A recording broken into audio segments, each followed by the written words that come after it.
Hey everybody, welcome to another episode of In the Workshop. You know, every time we have one of these things, we try to bring you industry experts that you can learn from. And if there's one guy in the world that you can learn from and knows how we learn, is Jorge Menchu. You probably know him from aeswave.com.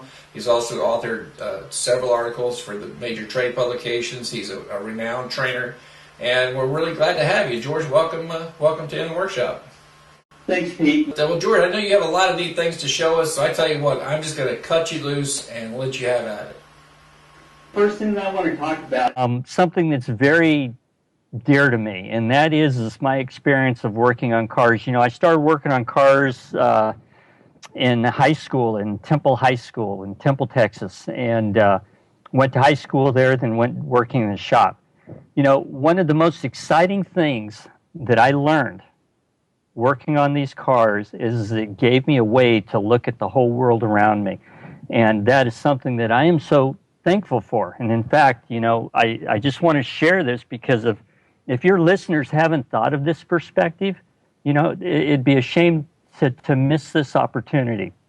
And it is, for me, one of the greatest joys of being involved in automotive repair is not just repairing the car and making a living, but what it has done for me in my ability to learn and solve problems.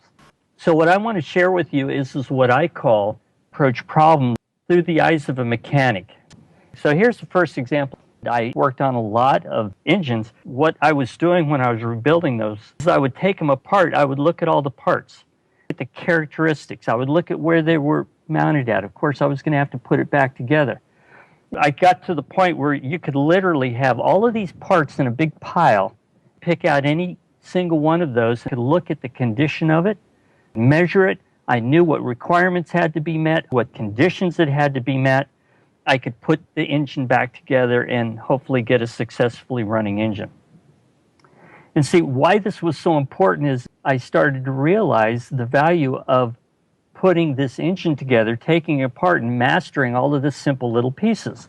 And what it ended up doing is it gave me a way to look at the world around me. So I started relating that experience of taking this engine apart and putting it together to the understanding of systems.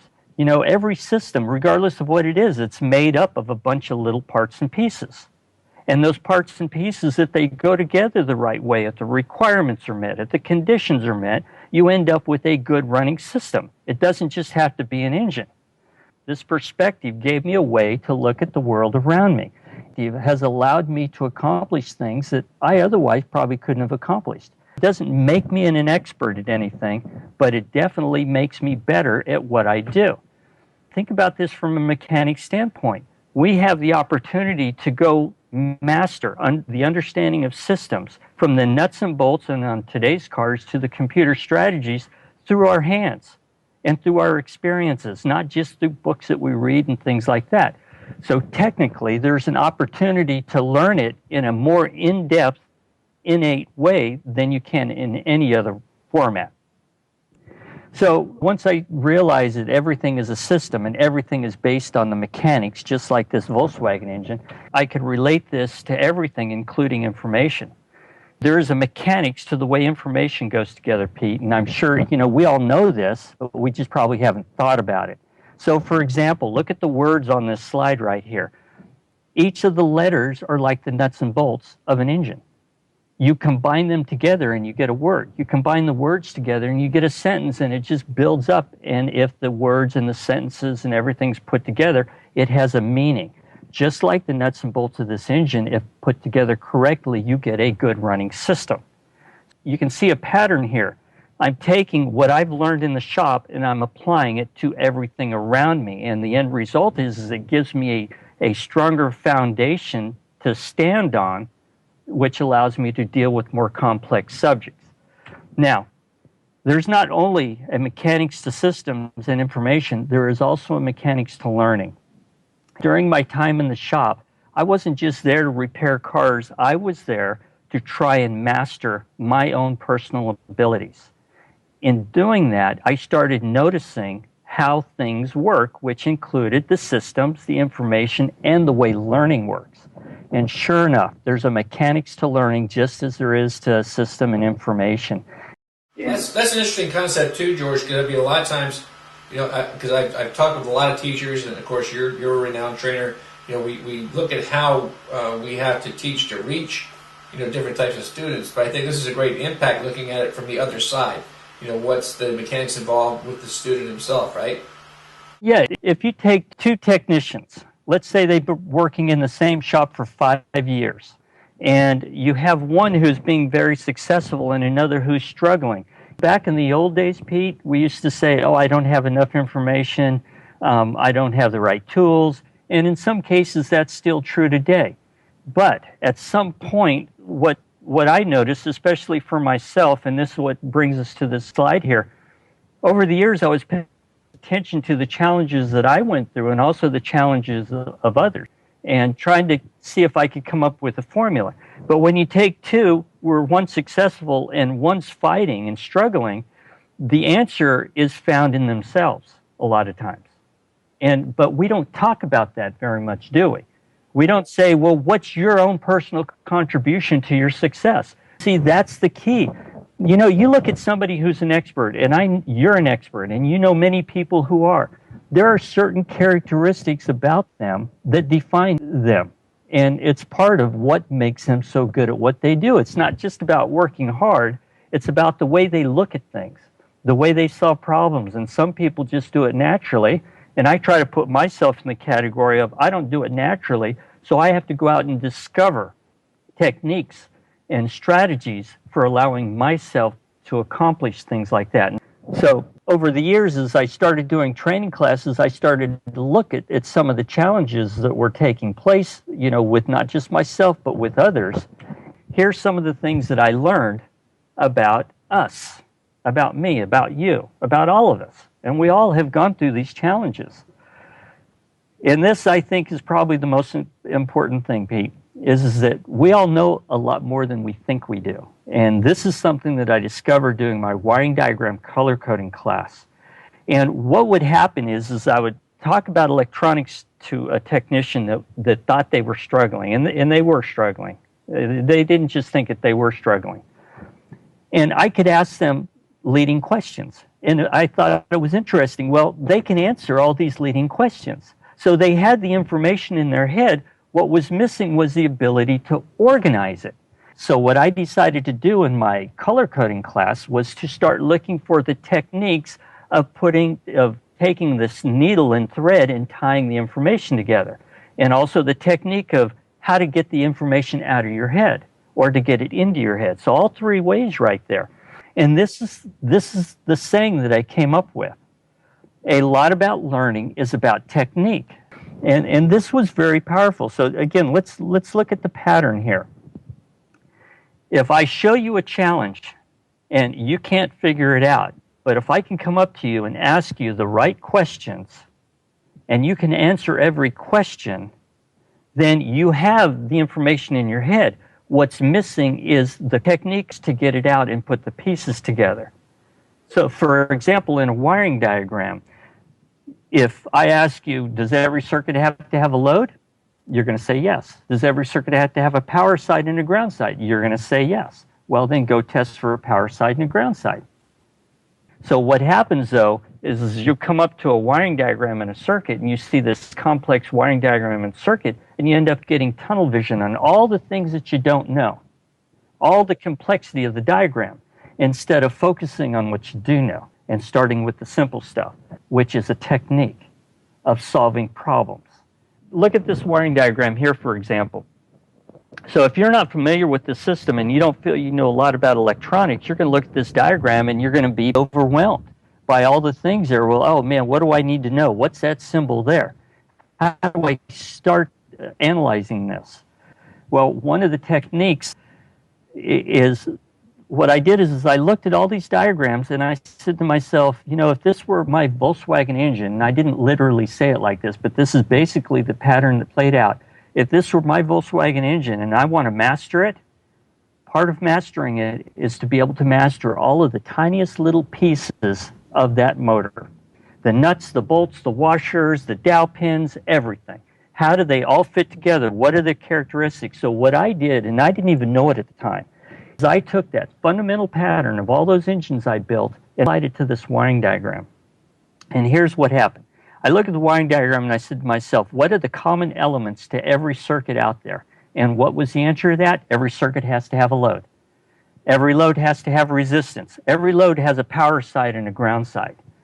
And in those sentences, the absolute rule that every circuit has to apply to. And so I've taken apart the wiring diagram to its fundamental pieces. These are the fundamental building blocks of all the circuits. They will be some combination, either exactly like this or a combination of these. And so now I've mastered the little building blocks. Because one of the things that I learned in building those engines, if I want to master something, I've got to be able to take it apart, be able to put it together. If I can't understand the simple parts, how am I going to be able to understand the complex parts? Again, you know, I got into automotive repair, Pete. I didn't just want to make things work. I wanted to understand them. That's where the joy started from. The next step was to tap into a very powerful technique for learning, and that's to visually organize it. So that's where the highlighting colors came in. As I took these different colors, identified the resulting voltage conditions that existed within these fundamental patterns. So I've got power all the time, ground all the time, power when the circuit is complete, ground when the circuit is complete, and analog. So what that allows is to tap into the way the mechanics of information go together, the mechanics of systems, and the mechanics of learning. If I can understand these patterns and these circuits, then that becomes my foundation to understand the diagram.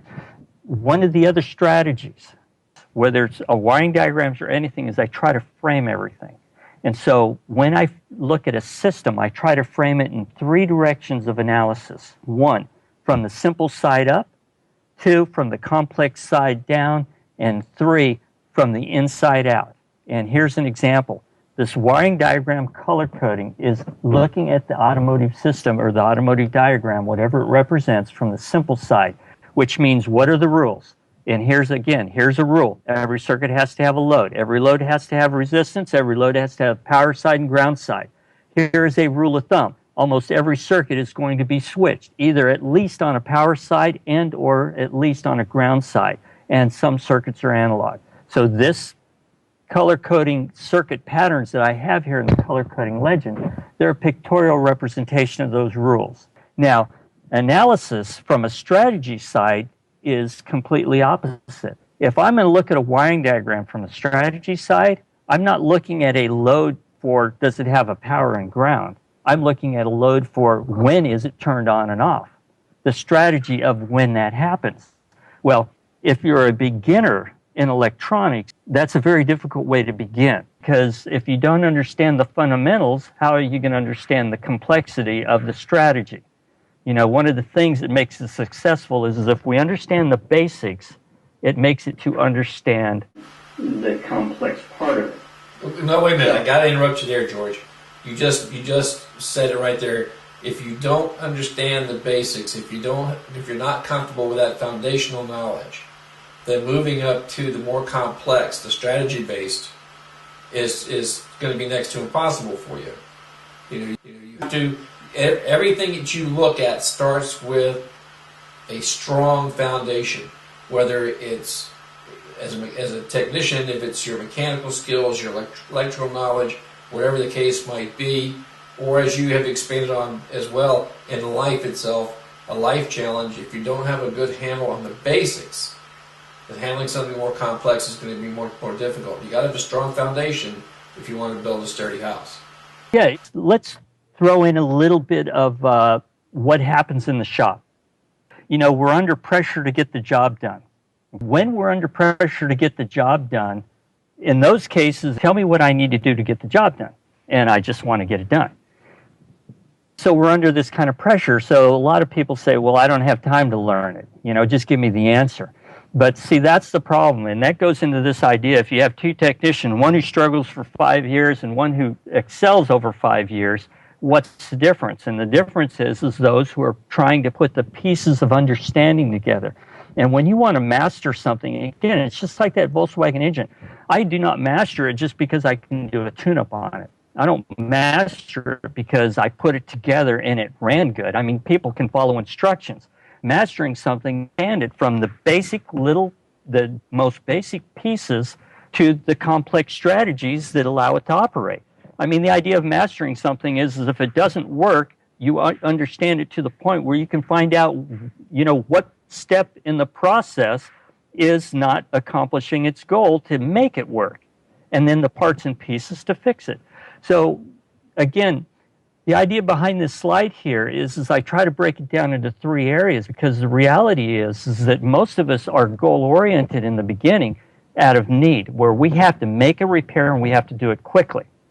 But at some point, it's like, give me an answer, and then that eventually says, well, show me the test, help me understand the test, and help me understand the technology.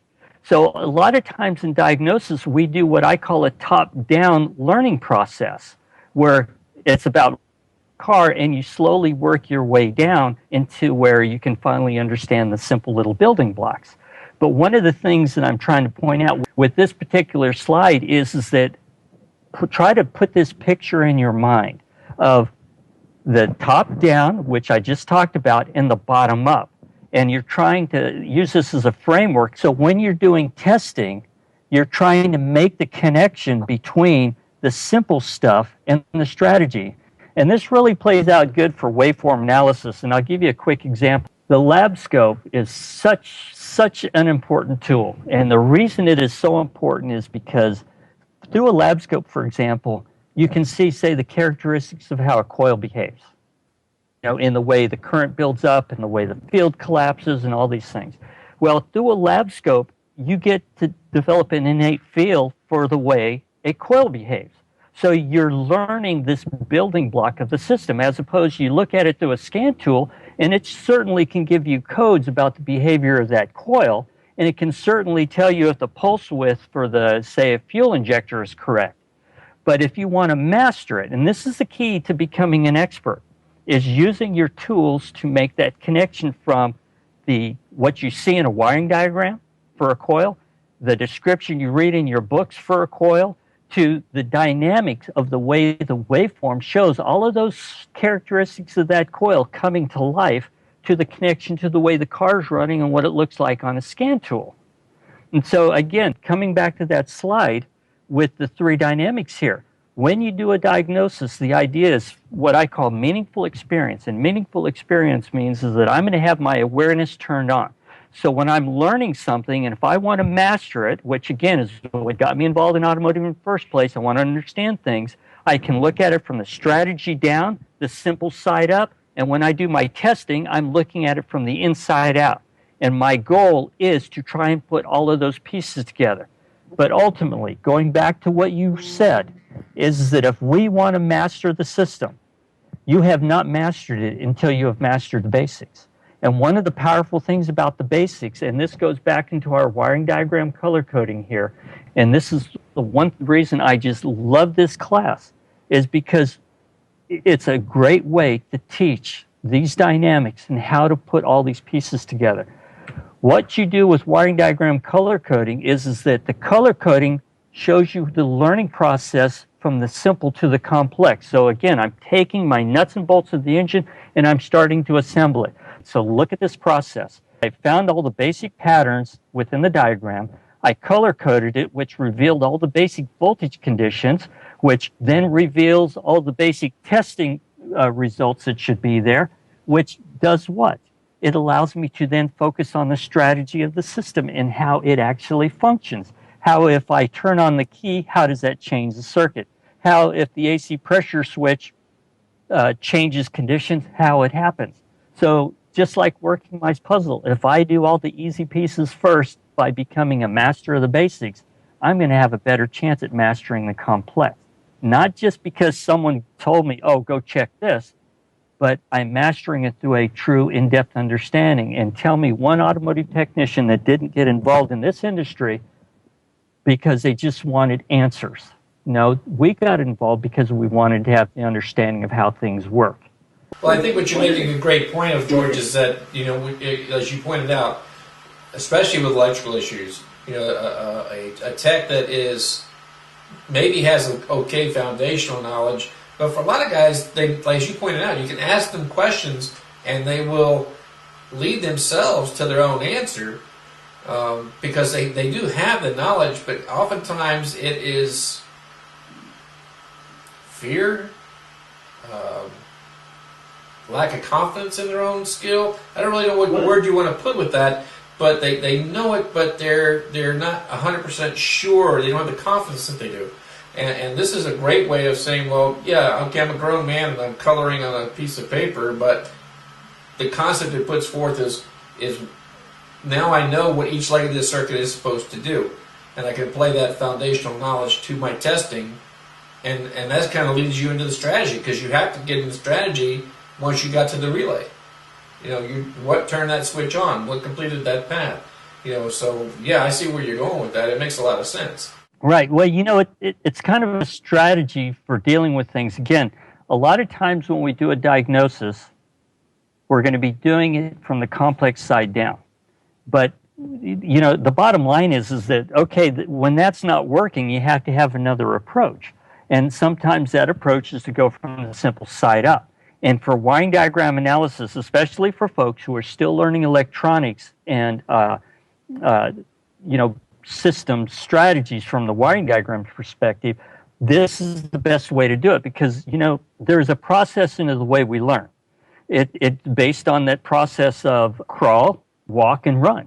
If we learn the right thing first, it makes it easier to learn the next thing.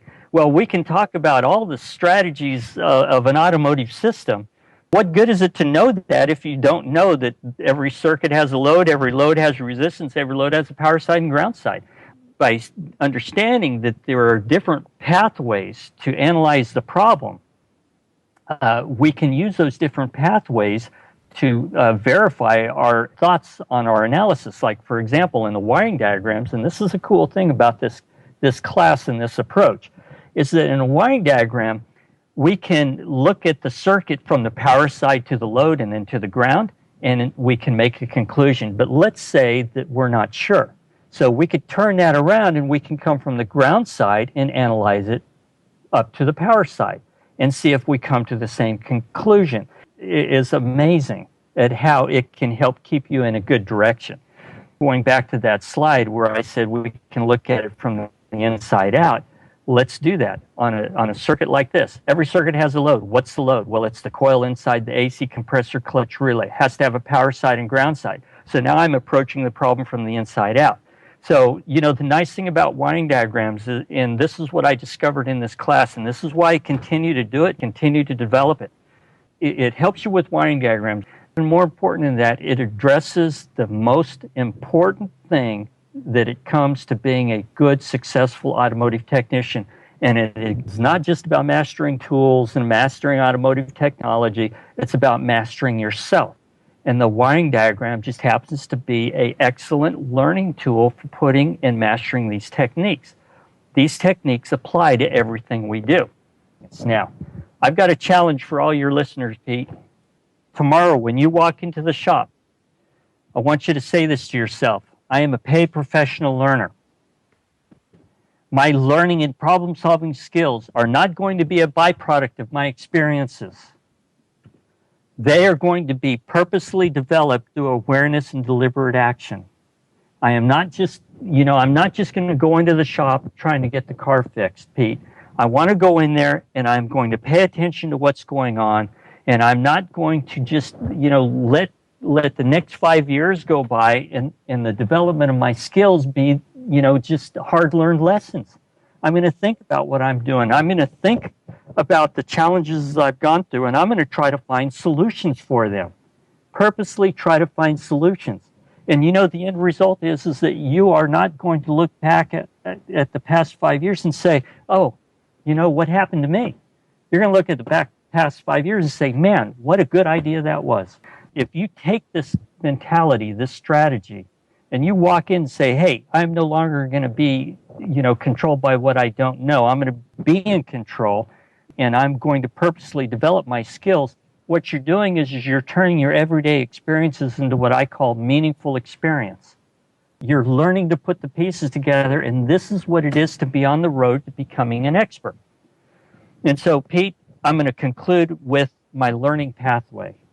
As we start out by saying, I'm going to be a paid professional learner. So now I've got desire and I've got motivation. I am excited about what I'm going to do, and I'm going to put some effort into it.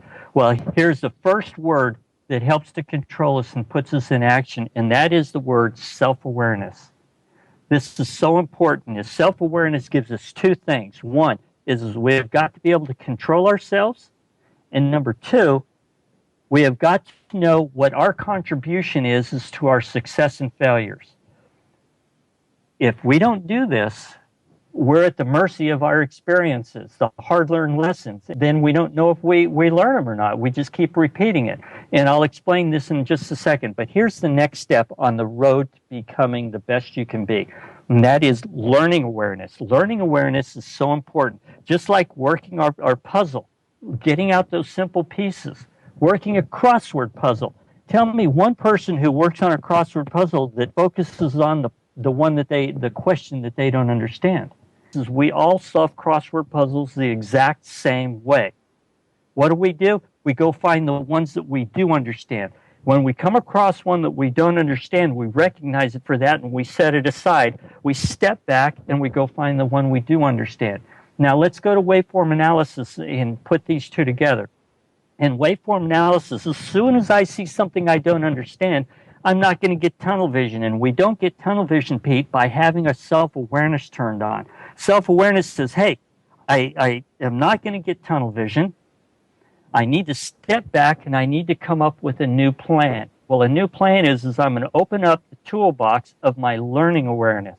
What are my learning tools? Well, hey, I was watching this video on Pete Meyer's blog, and this guy was saying, you know what? We solve problems by looking at what we know. So I'm going to set what I don't know aside, and I'm going to start looking for what I do know.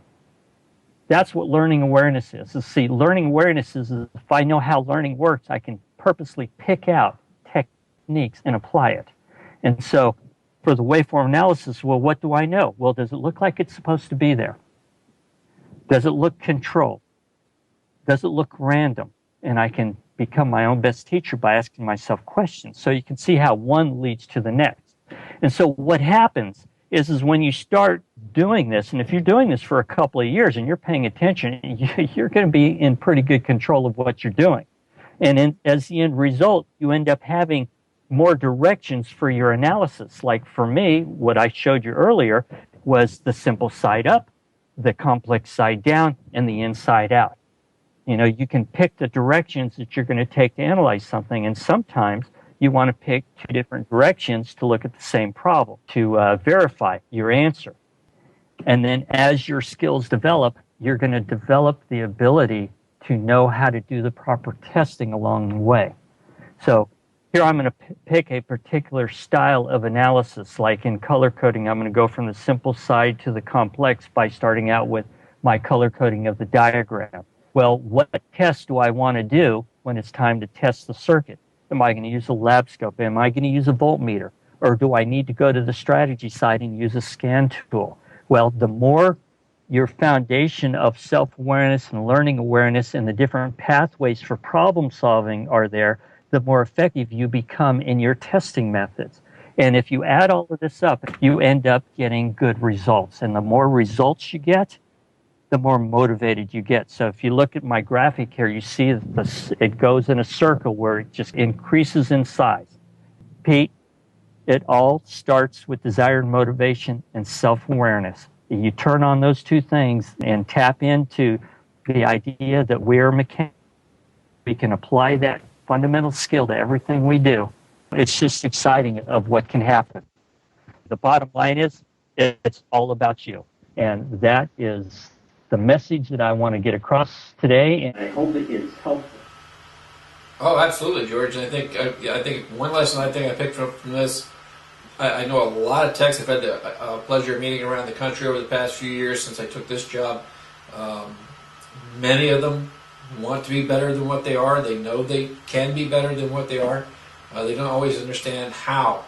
You don't want to be one of those kind of guys that somebody always has to give a fish to. You need to learn how to fish for yourself, and this is a great way to get that message across. You've got to open up your self-awareness, make those events that you experience every day in the shop, meaningful to you.